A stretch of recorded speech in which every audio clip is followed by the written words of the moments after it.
ప్రభునందు నాకు అత్యంత ప్రియమైనటువంటి దేవుని పిల్లలారా, ప్రభు అయిన యేసుక్రీస్తు నామం పేరట మీ అందరికీ శుభాభి వందనాలు. మరణాత షలోం. ఒక వాక్య భాగం చదువుకుందాము. ప్రసంగి గ్రంథము 2వ అధ్యాయము 1వ వచనం. ప్రసంగి గ్రంథము 2వ అధ్యాయము 1వ వచనం. నిన్ను సంతోషము చేత శోధించి చూతును. ప్రియమైనటువంటి దేవుని పిల్లలారా, సంతోషం ఎక్కడ దొరుకుతుంది, సంతోషం ఎక్కడ దొరుకుతుందని చాలామంది అడిగితే ఇంటర్వ్యూ చేస్తే ఏమి చెబుతారంటారు? వాడు మిమ్మల్ని అడుగుతున్నాను, సంతోషం ఎక్కడ దొరుకుతుంది, నీకు సంతోషం ఎందులో ఉన్నది? ఒక ఆయన అంటాడు, సంతోషము కావాలంటే బారు షాపుకి వెళ్ళాలి, బారులో దొరుకుతుంది అంటున్నాడు. అబ్బా, బారుకి వెళితేనంట, మందు కొడితేనంట సంతోషంగా ఉంటుందంట. మనోడికి సంతోషం ఎక్కడుందంటే మందులో ఉంది. మరొకడిని అడిగావనుకో, సంతోషం ఎక్కడుందంటే స్త్రీలలో ఉంది కాబట్టి నాకు ప్రియురాలు కావాలంటాడు, లేక సెకండ్ స్టెప్ని భార్య కావాలంటాడు, గర్ల్ ఫ్రెండ్ కావాలంటాడు, వేశ్య గృహం అంటాడు. అండి, చాలామందికి సంతోషం ఎక్కడ ఎత్తుక్కుంటున్నారంటే స్త్రీలలో ఉందంటున్నారు, వ్యభిచారుల దగ్గర ఉందంటున్నారు, గర్ల్ ఫ్రెండ్ దగ్గర ఉందంటున్నారు. ఇంకొంతమందిని అడిగితే ప్రియుడి దగ్గర దొరుకుతుంది, బాయ్ ఫ్రెండ్ దగ్గర దొరుకుతుంది, భర్త దగ్గర కాదు కానీ రహస్యంగా ఉన్నాడు ఒకడు, ఆడి దగ్గర నాకు ఎక్కువ సంతోషంగా ఉందని చెప్పి రచ్చబండెక్కి రచ్చ చేస్తా. ఇంతకమ్మా ఈ అక్రమ సంబంధం? నీ భర్తలో లేనిదేంటి, ఇతనిలో ఉన్నది ఏంటంటే నా భర్త దగ్గర నాకు సంతోషం లేదు, నేను కోరుకున్న సంతోషం నా భర్త దగ్గర దొరకడం లేదు, అందుకే నేను ఇతనితో ఉంటున్నాను, రహస్యంగా కలుస్తున్నాను. ఇప్పుడు నాకు ఇతనే కావాలనిపిస్తుంది. నీకు పెళ్ళయింది కదమ్మా, నీకు పిల్లలు ఉన్నారు కదంట, అవన్నీ నాకు అనవసరం, నా సంతోషం నాకు ముఖ్యం. నా సంతోషం ఎక్కడుందంటే ఇదిగో ఈ పరాయి మగాడి దగ్గర ఉందని సిగ్గు విడిచి యాండి మీడియాలో చెబుతుంది. అంటే ఆవిడ సంతోషం భర్త దగ్గర లేదంట, వేరొక పురుషుడి దగ్గర ఉందంట. అలాగే పురుషులు ఉన్నారు, నీకు భార్య ఉంది కదా, పిల్లలున్నారు కదా, నీకు ఫ్యామిలీ ఉంది కదా, ఈవిడితో అక్రమ సంబంధం ఏమిటి అంటే నా భార్య దగ్గర దొరకని సంతోషం, నా భార్య దగ్గర తీరని కోరికలు ఈమె దగ్గర తీరుతున్నాయి, ఈమె దగ్గర నాకు సంతోషం దొరుకుతుంది కాబట్టి నా భార్య కన్నా ఈమెతోనే ఎక్కువ ఉండాలనిపిస్తుంది అంటున్నాడు ఒక మగాడు. ఈరోజు మీడియాలో చూస్తున్నాం కదా ఇటువంటి విషయాలు. ఒకడికి మందు షాపులో సంతోషం దొరుకుతుంది, ఒక్కొక్కడికి గర్ల్ ఫ్రెండ్లో సంతోషం ఉందంటున్నారు, పెళ్ళి కానివాళ్ళు బాయ్ ఫ్రెండ్లో సంతోషం అంటున్నారు. కొంతమంది అడిగితే మంచి బట్టలు వేసుకుంటే సంతోషం ఉంటుందండి అంటున్నారు. అంటే వారికి ఏది సంతోషాన్ని ఇస్తుందంటే కొత్త బట్టలు వేసుకున్నప్పుడు, ఖరీదైన బట్టలు వేసుకున్నప్పుడు మాకు సంతోషం కలుగుతుంది అంటున్నారు. కొంతమందిని అడిగితే నీకు బంగారం కొనుక్కున్నప్పుడు, ఎప్పటి నుంచో నేను అనుకున్న వస్తువు కొనుక్కున్నప్పుడు నాకు చాలా సంతోషంగా ఉందండి అంటున్నారు. అంటే బంగారములో కొంతమందికి సంతోషం ఉన్నది. కొంతమందికి నాకు మంచి పొలం ఉంటే నాకు సంతోషం అండి అన్న. కొంతమంది మంచి లగ్జరీ కారు ఉంటే నాకు సంతోషంగా ఉంటుందండి అంటున్నారు. కొంతమంది స్పోర్ట్స్లో సంతోషిస్తున్నారు, కొంతమంది సినిమా హాల్లో సంతోషిస్తున్నారు. ఎక్కడికి వెళ్ళావురా అంటే సినిమాకి వెళ్ళాను. అంటే సినిమాకి వెళ్తే కొంచెం హ్యాపీగా ఉండొచ్చని. ఇంట్లో నెమ్మది లేదు నాకు, కనీసం సినిమాకి వెళ్ళినప్పుడు అన్నా సంతోషంగా ఉంటుందని సినిమాకు పోయాను. అంటే వాడి మనసు ఎక్కడ సంతోషిస్తుందంటే సినిమా థియేటర్లో సంతోషిస్తుంది. నేను నిన్ను మరలా అడుగుతున్నాను ప్రియా సహోదరి సహోదరుడా, నీ సంతోషం ఎందులో ఉంది? అసలు సంతోషం ఎక్కడ దొరుకుతుంది?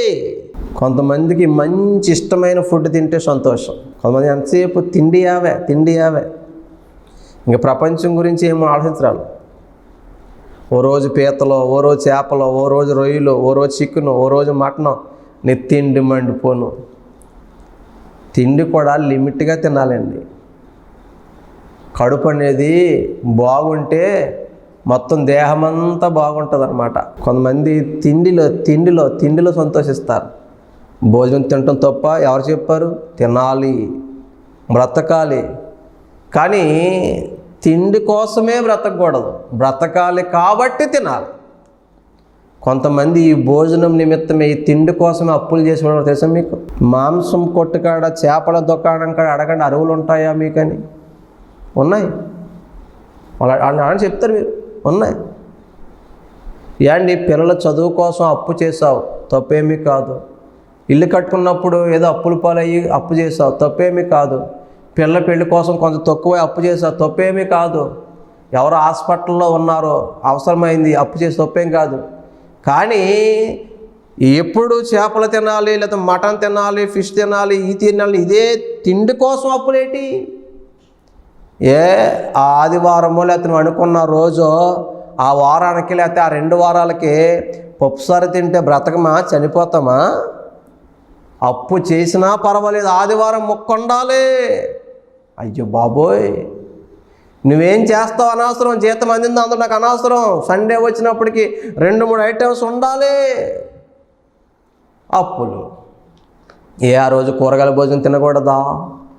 ఆ రోజు సాంబార్ తినకూడదా? పప్పుసారి తినకూడదా? కొంతమందికి తిండిలోనే సంతోషం. తిండి సంతోషం. కొంతమందికి వస్త్రాల్లో సంతోషం, కొంతమందికి బంగారాల్లో సంతోషం. ఏండి, ఇలాగే ఒక వ్యక్తి పరిశోధించాడు, రీసెర్చ్ చేశాడు. సొలొమోను మహారాజు ప్రసంగి గ్రంథంలో చక్కగా చెప్పాడండి. అసలే సంతోషము చేత నా హృదయాన్ని నేను శోధిస్తాను, ఆ సంతోషం ఎక్కడ దొరుకుతుందో పరిశోధిస్తానని సంతోషం ఎక్కడ దొరుకుతుందని వెతికాడు. ఆ సంతోషం కోసం చాలా చేశాడు. చూడండి, మీకు ఆ మాటలన్నీ వినిపిస్తాను. 4వ వచనం కాడి నుంచి, ప్రసంగి గ్రంథం 2వ అధ్యాయం 4వ వచనం. నేను గొప్ప పనులు చేయబూనుకుంటుని. గొప్ప పనులు చేస్తే సంతోషం ఉంటుందని గొప్ప పనులు తలపెట్టాడంటే. కానీ ఎన్ని పనులు చేసినా ఇంకా ప్రయాసే తప్ప అతని జీవితానికి ఆ పనులు సంతృప్తిని ఇవ్వలేకపోయాయి. అతని ఇల్లు 13 సంవత్సరాల పాటు కట్టించుకున్నట్టు గొప్ప నగరం అనుకున్నాడు. తీరా మంచం మీద పడుకుంటే 13 సంవత్సరాలు ప్రయాసపడి కట్టించింది దీనికోసమా? ఏముంది ఇందులో అనిపించింది అతనికి. పెద్ద కోటే కట్టాడు, కానీ ఆ కోటలో అతనికి సంతోషం లేదు. చూడండి బిడ్డలారా, నా కొరకు ఇండ్లు కట్టించుకుంటుని. ఇళ్ళే కట్టించుకున్నాడు, కానీ అతనికి సంతోషము లేదు. చూడండి, ఇంకా ద్రాక్ష తోటలు నాటించుకుంటుని. మనం ఏదో 1/2 కేజీ 1/2 కేజీ కొనుక్కోవడం కాదు, తోటలే వేయించుకోండి. మనోడు ద్రాక్ష రసము తాగితే సంతోషంగా ఉండొచ్చు అని. కానీ తాగి చెప్తున్నాడు, ఈ ద్రాక్ష రసములో సంతోషము లేదు. ఇవన్నీ తాత్కాలిక ఉపశమనాలే. ఇంకా చూడండి బిడ్డలారా, నా కొరకు తోటలను, శృంగార వనములను వేయించుకుని వాటిలో సకల విధములైన ఫలవృక్షములను నాటించి తిని. అబ్బా, ఎన్ని రకాల ఫ్రూట్స్ ఉంటాయో, పళ్ళు ఉంటాయో అన్ని తోటలు నాటించాడంట. కానీ ఏ తోటలో కూడా అతనికి సంతోషము దొరకలేదు. ఇంకా ఏం చేశాడో చూద్దామా. వృక్షముల నారుమళ్లకు నీరు పారుటకి నేను చెరువులు తవ్వించుకుంటేని, అయినా సంతోషం లేదు. పనివారిని, పనికత్తెలను సంపాదించుకుంటేని. పిలిస్తే పలికేవాళ్ళు ఉన్నారు, చెప్తే చేసేవాళ్ళు ఉన్నారు, బోల్డ్ మంది పనోళ్ళు ఉన్నారు, అయినా అతనికి సంతోషము లేదు. నా ఇంట పుట్టిన దాసులు నాకుండరు. యెరూషలేమునందు నాకు ముందుండిన వారందరికంటే ఎక్కువ పశువుల మందలు, గొర్రెల మేకల మందలు బహువిస్తారముగా సంపాదించుకుంటేనే. సొలొమోను మహారాజు గారు బోలెడన్ని పశువు సంపద ఉంది కదా, సంతోషంగా ఉందా అంటే ఆయన చెప్తున్నాడు, లేదు నాయన, ఈ ప్రయాస అంతా వ్యర్థమే వ్యర్థమే వ్యర్థమే. తర్వాత చూద్దామా, నా కొరకు నేను వెండి బంగారములను, రాజులు సంపాదించు సంపదను, ఆయా దేశంలో దొరుకు సంపత్తును కూర్చుకుంటేని. సకల సంపదలు కూర్చుకున్నాడు, సకల సంపదలు దాచుకున్నాడు, ఎంతో పోగొట్టాడు. తీరా వాటిని చూసిన ఆ రాజుగారికి, ఆ సొలొమోను మహారాజు గారికి సంతోషం లేక అంటున్నాడు, ఇదంతా వ్యర్థము వ్యర్థము వ్యర్థము, వ్యర్థ ప్రయాస నాయన. తర్వాత చూద్దామా, నేను గాయకులను, గాయకురాండ్రను, మనుషులిచ్చయించు సంపదలను సంపాదించుకొని బహుమంది ఉపపత్నులను ఉంచుకొంటిని. ఏండి, సంగీతకారులు, గాన కచేరీ, నాట్య కత్తుల సంబరాలు నీకు సంతోషం ఇచ్చాయా రాజుగారు? లేదయ్యా, లేదు. ఆ పాటలు, ఆ గాన కచేరీలు నాకు సంతోషం ఇవ్వలేదు. నాట్య కత్తెల నాట్యము నాకు సంతోషం ఇవ్వలేదు. బోడు మంది గర్ల్ ఫ్రెండ్స్ని, ఉపపత్తుల్ని సంపాదించుకున్నాను, కానీ వాళ్ళ వల్ల నాకు మనశ్శాంతి లేదు, సంతోషం లేదు. అవునా బ్రదర్? ఇద్దరు ముగ్గురిని మెయింటెనెన్స్ చేస్తున్న వారులారా, గానా భజానాల్లో ఆనందిస్తున్న వారులారా, రికార్డింగ్ డ్యాన్సుల్లో ఊగుతున్న వారులారా, ఎంతకాలం ఉంది ఏంటో సంతోషం? కొంప ములుగుతుంది కదా, తల గొప్పి కడుతుంది కదా. ఇదిగో ఈ రాజుగారు అంటున్నారు, ఉపపత్తుల వల్ల సంతోషం లేదు, గర్ల్ ఫ్రెండ్స్ వల్ల సంతోషం లేదు, ఈ నాట్యకత్తుల నాట్యం వల్ల నాకు సంతోషం లేదు, ఇలా పాటల వల్ల నాకు శాశ్వత సంతోషం లేదు. ఇదంతా వ్యర్థం వ్యర్థం వ్యర్థం వ్యర్థం. చూడండి తర్వాత 9వ వచనం, ప్రసంగి 2:9, నాకు ముందు యెరూషలేమునందున్న వారందరికంటే నేను గనుడై అభివృద్ధి నొంది తిని, నా జ్ఞానము నన్ను విడిచిపోలేదు, నా కనులు ఆశించిన వాటిలో దేనిని అవి చూడకుండా నేను అభ్యంతరము చేయలేదు, మరియు నా హృదయం నా పనులన్నిటిని బట్టి సంతోషింపగా సంతోషకరమైన ఏది అనుభవించకుండా నేను నా హృదయమును నిర్బంధింపలేదు. ఇదే నా పనులకైనా నాకు దొరికిన భాగ్యము. 11వ వచనం, అప్పుడు నేను చేసిన పనులన్నీ, వాటి కొరకై నేను పడిన ప్రయాసమంతయు నేను నిదానించి వివేచింపగా అవన్నీ వ్యర్థమైనవి గాను, ఒకడు గాలికి ప్రయాసపడినట్టుగాను ఆగుపడేను. ఏదో సంతోషంగా ఉన్నాను అనిపించింది అంతే నాకు ఆ కాసేపు, కానీ ఇవన్నీ నేను నిదానించి వివేచించి పరిశోధించి పరిశీలిస్తే అర్థమైన విషయం ఏమిటంటే, వీటిలో ఏది కూడా నాకు నిత్య సంతోషము, శాశ్వత సంతోషము నాకివ్వలేదు. వీటి కోసం నేను పడిన ప్రయాస అంతా వ్యర్థము వ్యర్థము వ్యర్థము. సూర్యుడి కింద జరుగుతుందంతా వ్యర్థము. వీటి కోసం నేను పడిన కష్టము వ్యర్థము, నేను ఖర్చు పెట్టిన ఖర్చు వ్యర్థము. ఇదంతా గాలికి పడిన ప్రయాసే. ఒకడు సంచి పట్టుకుని గాలి పట్టుకుందామని కూడా గాలి పట్టుకుని సంచిలో వేస్తున్నాడు, గాలి పట్టుకుని సంచిలో వేస్తున్నాడు. సాయంత్రానికి గాలి అలాగే ఉంది, సంచిలాగే ఉంది. పొద్దంతమాను వాడి పడిన ప్రయాస వ్యర్థమైపోయింది. అలాగే ఈరోజు మనుషులు టెంపరీ అశాశ్వతమైన వాటి కోసం ఎన్నో ఖర్చు పెడుతున్నారు, ఎన్నో మారుస్తున్నారు, ఏవేవో చేస్తున్నారు. అవన్నీ ముందే చేసిన మహారాజు గారు, గొప్ప జ్ఞాని, మహామేధావి, గనుడు, గొప్పోడు చెబుతున్న మాట ఏంటంటే, రే బాబు, ఈ సంపదల్లో, ఈ గర్ల్ ఫ్రెండ్స్లో, ఇళ్ళల్లో, బంగారంలో, వెండిలో, తోటల్లో, పొలాల్లో, గానా కచేరీల్లో, రికార్డింగ్ డ్యాన్సుల్లో, మత్తులో, మద్యములో, ద్రాక్ష తోటల్లో, వీటి వల్ల సంతోషము లేదు నాయన. ఇవన్నీ పరిశోధించిన పరీక్షించిన సొలొమోను మహారాజు అంటున్నాడు, వీటి కోసం పడిన ప్రయాసంతా వ్యర్థము వ్యర్థము వ్యర్థము. ఒకడు గాలికై ప్రయాస పడినట్టే అంటున్నాడండి. మరి ఏంటయ్యా మనిషి జీవితానికి కావలసిందంటే, అన్నీ పరిశోధించి పరీక్షించి అతనిచ్చిన రిపోర్టు చెప్పిన గొప్ప మాట ఏంటంటే, అదే ప్రసంగి గ్రంథం చివరి అధ్యాయము 12వ అధ్యాయము 13వ వచనం. ఇదంతయు వినిన తరువాత తేలిన ఫలితార్థమిదే, దేవుని యందు భయభక్తులు కలిగి ఉండి ఆయన కట్టడలను అనుసరించి నడుచుచుండవలెను. మానవ కోటికి ఇది ఏ విధి. సొలొమోనా, ఎంత ప్రయాసపడ్డావు, డబ్బు సంపాదించావు, భూములు సంపాదించావు, పొలాలు సంపాదించావు, పేరు సంపాదించావు, ఘనత సంపాదించావు, కీర్తి సంపాదించావు, పేరు ప్రఖ్యాత సంపాదించావు, కోటలు సంపాదించావు. ఇవేవి సంతోషం లేదంటున్నావు.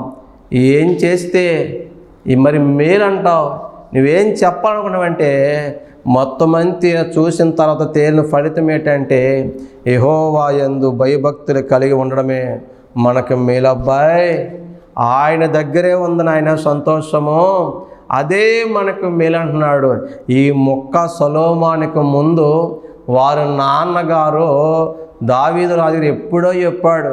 కాకపోతే మనోళ్ళు పొళ్ళు రాలిపోయేదాకా, బోర్ల పడేదాకా, దెబ్బ తినేదాకా కళ్ళు తెరుచుకోరు కదా.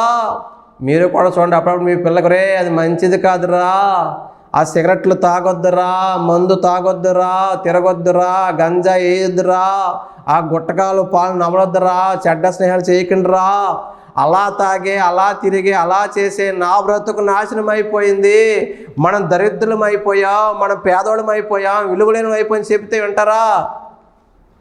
మాకు తెలుసులే అనుకుంటాడు. ఒకరోజు బోర్ల పడ్డ తర్వాత, దెబ్బ తగిలిన తర్వాత, ఆరోగ్యం పోయిన తర్వాత, బ్రతుకు నాశనం అయిపోయిన తర్వాత ఈ మొక్కే వీడికి అర్థమవుద్ది. ఈ మొక్కే నాన్న ఎప్పుడో చెప్పాడు. దావీదు గారు చెప్పాడు, ఆ సంతోషం ఎక్కడ దొరుకుతుంది నాన్న అంటే ఆయన ముందే చెప్పాడు. చూడండి, కీర్తన గ్రంథము 16వ అధ్యాయము నేను చదువుతున్నాను, చూడండి బిడ్డలారా. 11వ వచనం. నీ సన్నిధిని సంపూర్ణ సంతోషము కలదు, నీ కుడి చేతిలో నిత్యము సుఖములు కలవు. అబ్బా, ఇది ₹1,00,00,000 మాట, బంగారు మూట, ముత్యాల మూట, రతనాల మూట, జుంటే తేనె దారుల కన్నా మధురమైన మాట. సొలొమోను మహారాజు తండ్రి దేశానికి, రాజ్యానికి, అందరికి ఎప్పుడో చెప్పాడు, దేవుని సన్నిధిలో ఉంది నాయన సంతోషము, ఆయన కుడి చేతిలో ఉన్నాయి నిత్య సుఖాలని. కానీ సొలొమోను మహారాజు అన్నిటి కోసం ప్రయాసపడి విచ్చలవిడిగా ఖర్చు పెట్టి అంతా అయిపోయిన తర్వాత, సర్వం నాశనం అయిపోయిన తర్వాత చెప్తున్నాడు, వీటిలో దేని వల్ల ఫలితము లేదు, ప్రయోజనము లేదు, ఇదంతా వ్యర్థము వ్యర్థము వ్యర్థము. సూర్యుని కింద, ఆకాశము కింద నరుడు పడుతున్న ఈ ప్రయాస అంతా వ్యర్థము వ్యర్థము. యెహోవా యందు భయభక్తులు కలిగి ఉండమని, ఆయన సన్నిధిలో ఉండమని మా నాన్నగారు చెప్పింది కరెక్ట్రా బాబు. ఆయన సన్నిధికి వెళ్ళండి రా బాబు, ఆయన యందు భయభక్తులు కలిగి ఉండండి నాయన, అదే మానవ కోటికి మేలు విధి అని ఇప్పుడు సొలొమోను గారు తెలుసుకున్నాడు. అందరు కలిసి ఆయన హృదయాన్ని తిప్పేసిన తర్వాత, అన్ని దేవతల వైపుకి వెళ్ళిపోయిన తర్వాత, అన్ని రకాలుగా దేవుని కోపం రేగిపోయిన తర్వాత ఇప్పుడు తెలుసుకున్నాడు. నువ్వు కూడా కళ్ళు తెరుచుకో నేస్తమా. దేవుడి కోపం రేగక ముందే, దేవుని ఉగ్రత నీ మీదకి రాకముందే, ఈ వ్యర్థమైన వాటి కోసం పరిగెత్తి, ఇదిగో సంతోషము సంతోషం అందులో ఉంది, ఇందులో ఉందని పరిగెడుతున్న వారులారా, అందులో కాదు, ఇందులో కాదు, స్త్రీలో కాదు, పురుషుల్లో కాదు, కానీ ఈ లోకపు సుఖభోగాల్లో కాదు, కానీ నిత్యానందము, నిత్య సంతోషము, సంపూర్ణ సంతోషము దేవుని యొద్ద ఉంది, దేవుని దగ్గర ఉంది, ఆయన సన్నిధిలో ఉంది. కాబట్టి ఇప్పుడైనా కళ్ళు తెరుచుకొని దేవుని సన్నిధికి రాగలిగితే నా దేవుడు నీకు సంపూర్ణ సంతోషం ఇస్తాడు, సమాధానం ఇస్తాడు, నిత్య సుఖములిస్తాడు. ఈ లోకములోను పరలోకములో కూడా ఆయన నిన్ను దీవిస్తాడు, సమయానుకూలమైన కృప నీకు అనుగ్రహిస్తాడు. అలా కాకుండా స్నేహితులు ఏదో చెప్పారని రారా, అక్కడికి వెళ్ళి పార్టీ చేసుకుంటే సంతోషించొచ్చురా అని చెప్పి స్నేహితుల మాటలు నమ్మావా, ఒకరోజు నీ కొంప ములుగుతుంది, జాగ్రత్త. నువ్వు నష్టపోతావు, జాగ్రత్త. స్నేహితులు అంటారు, రే ప్రేమించరా, ప్రేమించే ఆ కిక్కే వేర్రా అంటాడు. రే బైక్ అలా కాదురా, ఫ్రంట్ వీలు లేపు డ్రైవ్ చేయరా, అప్పుడు ఉంటుంది మావా ఆ కిక్కే వేరంటాడు. అండి ఇలాగ చాలామంది రెచ్చగొడతారు. సైతానుగాడు ఆ రూపంలో వస్తాడు.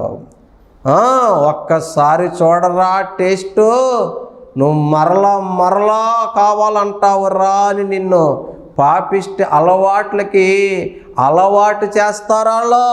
కిక్ ఉంటుంది, అడ్వెంచర్లు చేస్తే కిక్ ఉంటుంది, లేకపోతే మంచి గర్ల్ ఫ్రెండ్ ఉంటే సంతోషం ఉంటుంది, బాయ్ ఫ్రెండ్ ఉంటే సంతోషం ఉంటుంది అనుకుంటావు.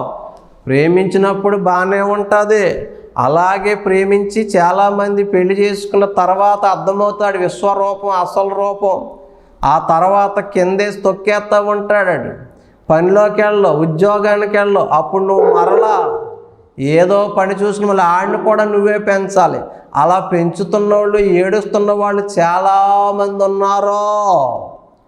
కాబట్టి ఎవరో ఏదో చెప్పిన అక్కడే సంతోషం ఉందనుకోకు. అర్థమవుతుందా? ఫ్రంట్ చక్రం లేపు, ఎత్తింది దించకుండా తాగి, లేకపోతే బీచ్కి వెళదాం, లేకపోతే రికార్డింగ్ డ్యాన్స్కి వెళ్దాం, వ్యభిచార గృహాలకు వెళదాం. తప్పేముంది, లైఫ్ ఎంజాయ్ చేయాలి. కాబట్టి ఇదిగో మన దేహాన్ని చీకట్లో పెడితే వేరొక పురుషుకు అప్పచెప్తే ఆ వచ్చే డబ్బుతో మనం సంబరపడవచ్చు, సంతోషపడవచ్చు అని అనుకుంటున్న స్నేహితులారా, చిల్లమ్మలారా, బ్రదర్, సిస్టర్, ఒకరోజు నువ్వు దెబ్బ తింటావు, ఒకరోజు నువ్వు గాయపడతావు, నువ్వు చాలా నష్టపోతావు. ఆ నష్టము నీ దరికి చేరక ముందే దేవుడు నీతో మాట్లాడుతున్నాడు. వద్దు ఆ అక్రమ సంబంధాలు వద్దు, ఆ అన్యాయపు స్నేహాలు వద్దు. ఏండి వివాహానికి ముందే నువ్వు దిగజారి బ్రతకొద్దు. అవి అనుకున్న సంతోషాలు కావు, అల్పకాల పాప భోగాలే అవి, టెంప్టేషన్స్ అవి. కాబట్టి అంటారు, రే గంజయ్యరా ప్రపంచాన్ని మర్చిపోతావు, గాల్లో తేలుతావు అంటారు. బ్రదర్, రేపొద్దున నీ ఆరోగ్యం పాడైపోద్ది. డ్రగ్స్ తీసుకోరా, నీవు చెప్పరానంత సంతోషం అనుభవిస్తావు, నీ బాధలను మర్చిపోతావురా అంటారు. జాగ్రత్త బ్రదర్, ఆ డ్రగ్స్ నీ ప్రాణానికి హాని, నిన్ను మతిలేనోని చేసేస్తాయి, నిన్ను పిచ్చోని చేసేస్తాయి, నిన్ను పిచ్చిదాన్ని చేసేస్తాయి. వెచ్చలవిడి శృంగారాలు, వెచ్చలవిడి డ్రగ్స్, వెచ్చలవిడి స్నేహాలు, చీకటి భోగోతాలు ఒకరోజు నీ కొంప ముంచుతాయి, నిన్ను సిగ్గులు పాలు చేస్తాయి, నిన్ను నడి రోడ్డు మీద నించోబెడతాయి, జైలు పాలు చేస్తాయి, పోలీస్ స్టేషన్ పాలు చేస్తాయి, నిన్ను కన్నవారిని చంపేస్తాయి, నిన్ను కన్నవారిని తలదించుకొని చేస్తాయి, నీ జీవితం సర్వనాశనం చేస్తాయి. కాబట్టి ప్రియమైన స్నేహితులారా, దేవుడు మాట్లాడుతున్నాడు. ఇదిగో ఈ లోకపు సంతోషాలు అనుకుంటున్నావు, ఇవన్నీ తాత్కాలికమైనవి. ఈ అల్పకాల పాప భోగాలన్నీ కూడా క్షణికమైనవి. వీటి కోసం నీ విలువైన జీవితాన్ని పోగొట్టుకోవద్దు. నీ దేహము దేవునికి ఆలయమై ఉన్నది. ఈ దేహములోకి దేవుణ్ణి ఆహ్వానించు, సంతోషముగా ఉంటావు. నీ హృదయాన్ని ఎవరెవరికో కాదు, దేవుడికిచ్చి చూడు, నీ హృదయము సంతోషముతో నాట్యం ఆడుతుంది. నీ హృదయము ప్రియుడికో ప్రియురాలకో ఇస్తే సంతోషం కాదు బిడ్డ. వాళ్ళు నిన్ను నట్టేట ముంచేస్తారు, నిన్ను నమ్మించి మోసం చేస్తారు. నీ దేహం కోరి వాళ్ళు చెబుతున్న మాయ మాటలవి, ఈ లోకపు ప్రేమలు నటనలవి. నిన్ను ప్రేమిస్తున్నాను, నిన్ను చూడకుండా ఉండలేను, నువ్వు లేకుండా నేను బ్రతకలేని మాటలు వింటున్నావేమో. జాగ్రత్త, అసలైన ప్రేమ కాదది, సిసలైన ప్రేమ కాదు. నీ దేహాన్ని ఆశించి చెబుతున్న మాటలు. నువ్వు నిజంగా వికలాంగురాలివైతే నిన్ను ప్రేమిస్తున్నాను అంటారా? అనరు. వాళ్ళకి కావలసింది నీ దేహము. అవసరాలు తీర్చుకుని పని అయిపోయాక పక్కన పెట్టేసే చరిత్రలు ఎన్నో ఉన్నాయి. కాబట్టి ప్రియ స్నేహితుడా, డ్రగ్స్కి బానిస అయిపోయావా? గంజాయికి బానిస అయిపోయావా? మత్తుకి మద్యానికి బానిస అయిపోయావా? ఇదిగో పేకాటకి, జోదాలకి, గుండాటకి, కోడి పందాలకి బానిస అయిపోయి అక్కడ సంతోషం అనుకున్నావా? ఆ గుండాటల్లో, బ్రాకెట్లలో, కోడి పందాల్లో, బెట్టింగుల్లో చాలామంది నష్టపోయారు. ఆస్తులు పోగొట్టుకున్నారు, జీవితాలు పోగొట్టుకున్నారు. బెట్టింగ్ యాప్ల వల్ల ఎంతోమంది నష్టపోయి సూసైడ్ చేసుకున్న వారు ఉన్నారు. బెట్టింగుల్లో సంతోషం లేదు. ఏండి ఇక అర్థమవుతుందా? కోడి పందాల్లో సంతోషం లేదు. అవి నువ్వు సంతోషం అనుకున్నావు, ఆ కాసేపే. నిత్య సంతోషం యేసయ్యలో ఉంది. ఆయన సన్నిధిలో సంపూర్ణ సంతోషం ఉంది. ఆయన చేతిలో నిత్య సుఖములు ఉన్నాయి. నువ్వు ఆయన దగ్గరికి రాగలిగితే నీకు ఆయన సంపూర్ణ సంతోషం ఇస్తాడు. ఆయన నిత్య సుఖాలు ఇస్తాడు, పరలోక రాజ్యాన్ని ఇస్తాడు. ఈ లోకపు స్నేహితుల మాయ మాటలు, గారడి మాటలు నమ్మావా? ఒకరోజు నీ జీవితం అంధకారం అయిపోతుంది. ఈ మనుషులే నీకు దూరం అయిపోతారు. నీ జీవితం అంధకారం కమ్మేసి పనికి రానోళ్ళు అయిపోతారు. కాబట్టి ప్రేమతో చెబుతున్నాను, ప్రేమించి చెబుతున్నాడు నా యేసయ్య. ఆయన దగ్గరే సంతోషం ఉంది. యేసయ్యలో సంతోషం ఉంది. యేసయ్యలో సమాధానం ఉంది. యేసయ్యలో నెమ్మది ఉంది. యేసయ్యలో ఏంటి సర్వ సంపదలు ఉన్నాయి. కాబట్టి ఆయనిచ్చే సంతోషము కావాలా? ఈ లోకపు సంతోషాలు కావాలా? నిర్ణయం నీదే. ఈ లోకపు స్నేహితులు లేకపోతే నీవు తిరుగుతున్న వ్యక్తులు చెప్పే మాటలు అవి వినడానికి బాగుంటాయి. పాపము చేసినంతసేపు బాగుంటుంది, కానీ పాపం మిగిల్చిన ఫలితం మాత్రం చాలా చేదుగా ఉంటుంది. అది నరకం, యాతన చూపిస్తుంది. బిడ్డలారా, మీకు అర్థమవుతుందా? పాపము నిన్ను పట్టుకుంటుంది, నిన్ను ఈడ్చికెళుతుంది, నీ జీవితాన్ని నాశనం చేస్తుంది. పాపానుకున్న ప్రత్యేకత అదే. చేస్తున్నంతసేపు చాలా సంతోషంగా ఉంది ఇందులో అనిపిస్తుంది, కానీ ఆ పాపం మిగిల్చిన ఫలితం చూసారా? నిద్రలేని రాత్రులు మిగులుస్తుంది, జీవితాన్ని నాశనం చేస్తుంది. కాబట్టి పాపములో వచ్చే సంతోషము అది క్షణికమైనది, అది మంచిది కాదు, పరిశుద్ధమైనది కాదు. ప్రియమైన దేవుని బిడ్డలారా, దేవునిలో సంతోషించు. దేవుడు నీకు ఇచ్చిన భార్యతో సంతోషించు. దేవుడు నీకు ఇచ్చిన కుటుంబముతో సంతోషించు. మీ కుటుంబము అందరూ కలిసి దేవుని సన్నిధిలో ఉండి యెహోవా యందు ఆనందించండి. అప్పుడు మీ జీవితాలు ఎంతో బాగుంటాయి, వర్ధిల్లుతాయి. ప్రియమైన దేవుని బిడ్డలారా, ఇప్పుడైనా కళ్ళు తెరుచుకో. యేసు ప్రభు నిన్ను ప్రేమించి మాటలు చెప్పాడు. ఇదే చివరి అవకాశమేమో నీకు. ఇప్పుడు తృణీకరిస్తే రేపొద్దున నువ్వు చాలా నష్టపోయే ప్రమాదం ఉంది. అంతవరకు తెచ్చుకోవద్దని ప్రేమతో ఈ మాటలు చెప్తూ నా మాటలు ముగిస్తున్నాను. దేవుడు మిమ్మల్ని దీవించునుగాక. ఆమేన్. ప్రార్థన. పరిశుద్ధుడా వందనాలు, ప్రేమా స్వరూపి వందనాలు, కృపామయుడా వందనాలు, దయామయుడా వందనాలు. నీ సన్నిధిలో ఉన్న సంపూర్ణ సంతోషము మేము అనుభవించాలి నాయన.